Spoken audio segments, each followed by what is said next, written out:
Okay, welcome to the last episode in our three-part Understanding the Wind and Tides stand-up paddle series that we've been doing. In this final episode, we're just going to pretend that I've got a lesson organised for tomorrow morning. I'm going to get the laptop out and we'll have a look at the websites that I've spoken about, and I'll show you exactly what I mean about reading the wind strength and the tides. I think you'll find that quite valuable. And then you'll see behind me here, I've mocked up a bit of a sketch of Merimbula Lake. That's where this mock lesson is going to be held tomorrow, or tour, or whatever you'd like to call it. And I'll show you how to use the wind and tide, and we'll get a little bit of a plan happening so you can maybe use that for your own recreational paddling. Now, I'll try and keep this as short and sharp as I can, because I have noticed that my last ones have been a little bit long and possibly a bit boring. So let's get straight into it. I'll grab the laptop and we'll have a look at the conditions for tomorrow, the 5th of July, and then we'll relate it to our map here. Let's get into it. Okay, so here we are on willyweather.com.au. Please excuse the shaky camera work here. I'm trying to hold the phone on the computer and do it all myself, so I'll do the best I can. Okay, so the first thing you need to do when you get onto willyweather.com.au is put in your location. You can see here I've got Merimbula Lake Bridge. Now there's 3 different tides here in the Merimbula Lake. I'll show you what I mean by that when we get down to the whiteboard. But let's just have a look at the tide for tomorrow. We're looking at Wednesday the 5th here. That's tomorrow for my mock lesson in the morning. You can see the first tide of the day is smaller than the second. I think that's due to the influence of the moon during the night. The grey section here is night and the white section's day. So you can see the first tide of the day's a lot smaller than the second. Okay. Now, the high tide tomorrow morning, this little lump here, is 7:01 a.m. and it's 1.3 metres, so it's not very high. And the low tide is 12:51 p.m, so just after lunch, and it's 0.59 of a metre. So we'll gather that data for our whiteboard info when we get downstairs. Now, if you have a look down the bottom here, this gives you, firstly, if you scroll your mouse along here, you can see I'm doing it. You can place your mouse anywhere along those lumps and it'll give you the time and the tide height at that specific time. So it is pretty cool. It saves you doing the mathematics for the 12th rule that I spoke about in the last tide episode. So if we look down here at this chart down the bottom, it'll give us the exact high tide and the low tide. So you can see there's 2 highs and 2 lows for each day. Okay, so now one other thing I wanted to show you while you were on here is you can see that the tides aren't super huge here, but they are getting bigger as we go along. And the reason for that is we're just coming off the neap tide cycle, and up this way we're heading in to the spring tide cycle that I spoke about in the tide clip. So if you don't understand what I'm talking about here, you need to go back and have a look at that tide clip. So if we click on the arrow here on the side and go backwards to Saturday the 24th of June, you can see how big the tides are. Now, that was when we were on the new moon, okay? Now, if we scroll back to where we need to be, so Wednesday the 5th. Now, if we go forward to the full moon, which is the 9th, you can see they're getting bigger again. They're not super huge on this next full moon. And if you keep scrolling forward, you'll see them drop out again. And now this is the next new moon. See how it's getting bigger again? And now it's getting back down into the neaps. So that's what we mean by neap and spring tides. You can see the cycle where it gets bigger and smaller. So luckily for this little exercise, tomorrow is a nice little tide coming off the neap. So just remember, when you get onto willyweather.com.au, put in your location. You can also look at wind strength and direction, which we'll have a look at next, predicted rainfall, the moon phases, sunrise and sunset, and the swell if you're into surfing. So there's plenty of information on this site. So anyway, let's check out the wind strength for tomorrow morning. Okay, so here we have the wind forecast on willyweather.com.au. Once again, where you need to type in your location. We're still at the Merimbula Lake Bridge. I've just clicked on wind. Now, You can see here it's the same as we saw on the tide graph. We've got night and day, Tuesday, Wednesday, Thursday, Friday, Saturday, etc. So we're looking at Wednesday the 5th here. Now the green arrows, if you hover over them with your cursor, you will see that one says at 5 a.m. it's northwest at 12 kilometres an hour, 12.8 kilometres an hour gentle. The next one's 8 a.m., 11 a.m. and you can just move along and you can see the wind prediction for each time slot for that day. So we're looking at, I don't know, the mornings are pretty cold, so for my lesson I'd probably get them out on the water no earlier than 8 a.m, maybe around 9 if possible, or 10. So if we have a look here at 8 a.m, they're predicting a northwest at 11.7 kilometres an hour, which is light. It's only around 5 or 6 knots, which isn't much. And then it's decreasing. At 2 p.m, it's only 9.6 kilometres an hour from the north-northwest. So wind's not going to be a major issue tomorrow.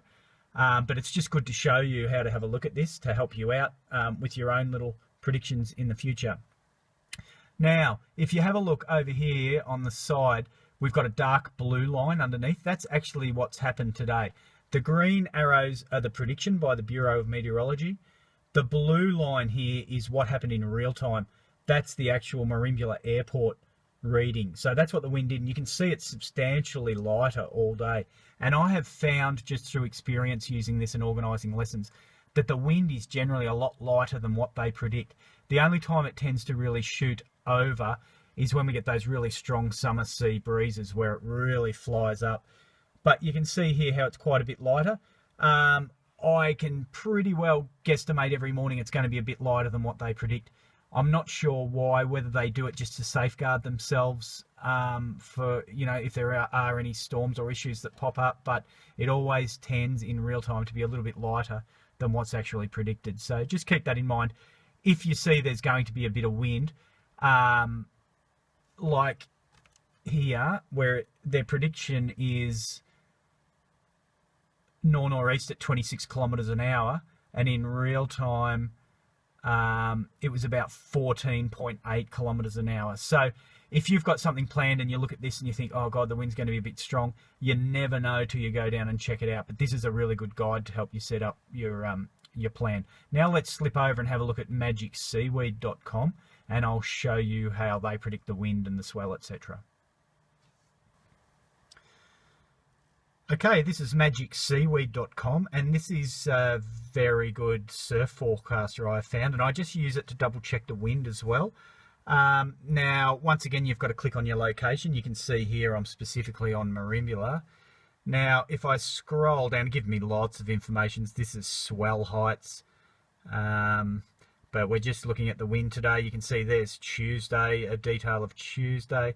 Now, here's Wednesday the 5th. This is what we're after. Now, this blue column over here is the height of the surf. This next one here is swell and the swell direction. So although we're not talking about surf in this clip, for example, at 6 a.m, it's looking like 1 foot from the southeast, the swell direction. We'll look at that in another clip.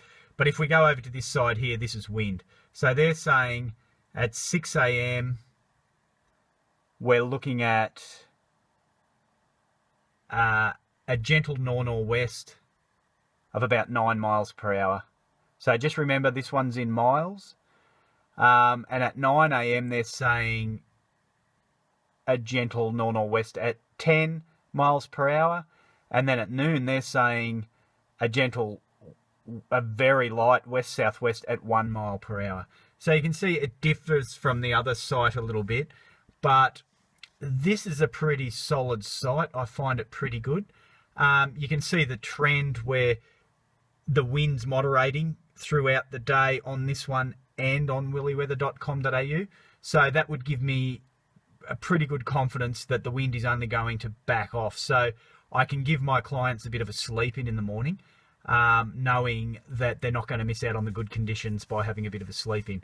Mind you, this is a lot different in the summer. When weather in the winter, we'd get these nice mild days. So I wouldn't do the sleep in method in the summertime if you can help it. Now let's throw it onto the whiteboard, and we'll just have a quick mock up of what we could do for our lesson. Okay, so welcome back to the whiteboard. Here we have my very dodgy drawing of the Merimbula Lake. Doesn't necessarily have to be Merimbula Lake. All estuaries are, work on the same principle, but I've just used Merimbula as a bit of an example. That's where we are based. Now you can see these green areas here are land, and obviously this blue area is water. So we've got the ocean out here, Merimbula Bay, with the wharf, the town lake, a car bridge, and then it feeds up into our big top lake at the back, for those of you that don't live around here that don't know how it works. Okay, now you can see here the wind tomorrow morning at 8 AM, as we found out when we were having a look on the laptop. We've got a very light north-northwest, 11.7 kilometres an hour, decreasing throughout the day, so that's perfect. High tide at the bridge, as we found out, is at 7:01 AM, and low tide's at 12:51 PM. Now, something really interesting to note, out here in the ocean at the Merimbula Wharf, high tide's at 5:30 AM. Now, it's not high until 7:01 AM at the bridge. So the tide time is a hell of a lot difference in that distance. And high tide up here in Top Lake isn't until 7:31 AM, right? So you just need to keep that in mind. Reason being, the first group that I took on it was a full moon or a new moon, so the tide was really big. People wanted to do a bit of a tour, and I thought, what can I do? The tide's too big for beginners. They won't be able to paddle against it. And I thought, well, we'll run with the tide, and I'll arrange to get them picked up at the other end, okay? So, great. Sounds fantastic. So what we did, we took off from here, a place called Spencer Park, and we rode the incoming tide all the way up here under the bridge, beautiful, having a good look around, all the way up here. But when we got up to here, because we'd set off just as the high tide was starting to come in, I hadn't allowed for the time difference in the tides, and when we got up here, we ran into the tide still running out. It was quite amazing. It was a good learning curve for me. So the tide obviously is still running out here, it's running in here until it reaches an equilibrium, and then it all starts running the same way. So you need to keep that in mind if you're going for a big long cruise, okay? So if you want to set off from here and do one of those big incoming tide, or start off here and do an outgoing tide, just be aware to do it in the middle of the tide when the tide's running the whole way. You don't want to run into any trouble at the other end when the tide's running the opposite way to where it is where you set off. Hopefully that makes sense, but it's just something to be aware of. So tomorrow, conditions are looking great. I'm going to kick off from here. We've got a light northwesterly wind. North is out this way. So a nor'wester is coming in that way. So the wind will be sort of moving down like this. So a bit of a cross shore on us. So we might head off from here. We've got a gentle outgoing tide working its way out into the ocean. We might set off at around, we might make it 10 AM, give the punters a good sleep in. The wind should be backed off a bit by then too, or the light breeze. We might set off from here. We can pretty well do anything. We'll go for a bit of a paddle down this way, cut through the oyster leases, and then jump into this outgoing tide and just let it take us. We'll hardly have to paddle, have a good chat under the bridge, go for a bit of a cruise, have a look at the stingrays and a bit of sea life. Just let the tide take us all the way around. The wind isn't going to affect us too much because it's just very light from the northwest. When we get around here, we need to be careful we don't get sucked out into the ocean with this outgoing tide. Although it's quite mild tomorrow morning, we still need to be aware of that. We'll just mosey our way back through here. We're going to be against the tide coming through here, but this is quite shallow water, so it's good to know your waterway. So you know your water depths. The tide tends to run harder through the deeper channels. This is the deeper channel here, so that's why we're going to use it to make our way down. It's shallower through here, so we'll paddle against the tide there. As it's coming off the neap tides, we're still going to be able to manage it. We'll just sneak back under the bridge and back home. Okay, so that's a quite easy little tour to plan tomorrow because the tide's very friendly and the wind's very friendly. But it gives you a bit of an idea. If you start to plan this out yourself at home, once you get a bit of strong tide and you get those big full moon or new moon tides, sorry, strong wind or full moon, new moon tides, you'll start to understand how tricky it gets, and you really need to start understanding how this all works, okay? So I hope that's all helped. Please feel free to call me or leave a comment, and I'll get back to you straight away with any more questions that you may have. So please subscribe to the channel. Hopefully you've liked this little series. Next I might get onto a bit of interesting stuff, get onto the ocean, and we'll have a look at some sandbanks and a little bit of surfing stuff, because I know there's a few people out there that are sort of waiting for that information. I also want to touch on some SUP safety too, so there'll be some interesting info there. I'll get another one up in a week or so. So enjoy the rest of your week. Catch you later.